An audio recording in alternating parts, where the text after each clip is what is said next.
બિહાર વિધાનસભા ચૂંટણીના પરિણામોએ રાજ્યમાં રાજકીય સમીકરણો બદલી નાખ્યા છે। ભારતીય જનતા પાર્ટી અને એનડીએ ગઠબંધને પ્રચંડ બહુમતી સાથે ઐતિહાસિક જીત નોંધાવી છે। મતદારોએ વિકાસ, સુશાસન અને સ્થિરતાના મુદ્દાઓને પ્રાથમિકતા આપીને એનડીએ પર ભરોસો વ્યક્ત કર્યો છે। ભાજપે ઘણા બેઠકો પર રેકોર્ડ તોડ પ્રદર્શન કર્યું છે, જ્યારે સાથી દળોએ પણ મજબૂત પ્રદર્શન સાથે ગઠબંધનને વધુ સુઘડ બનાવ્યું છે। બિહારમાં પરિણામ બાદ ઠેર ઠેર ઉજવણીનો માહોલ।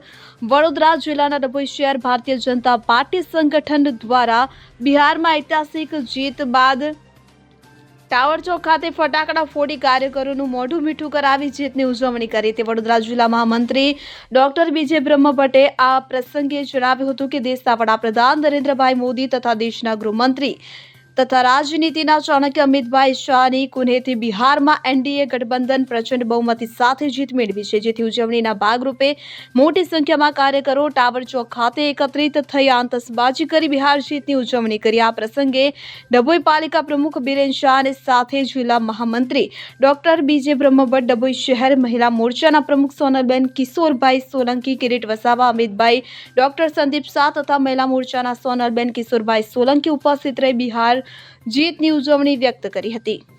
ફકીરા ખત્રી સાથે ડભોઈ। હવે જુઓ દેશ દુનિયાની તમામ ખબરો તમારી આંગળીના ટેરવે। ઉઠાવો મોબાઈલ અને ગૂગલ પ્લે સ્ટોર પરથી ડાઉનલોડ કરો અમારી CN24 ન્યૂઝ મોબાઈલ એપ।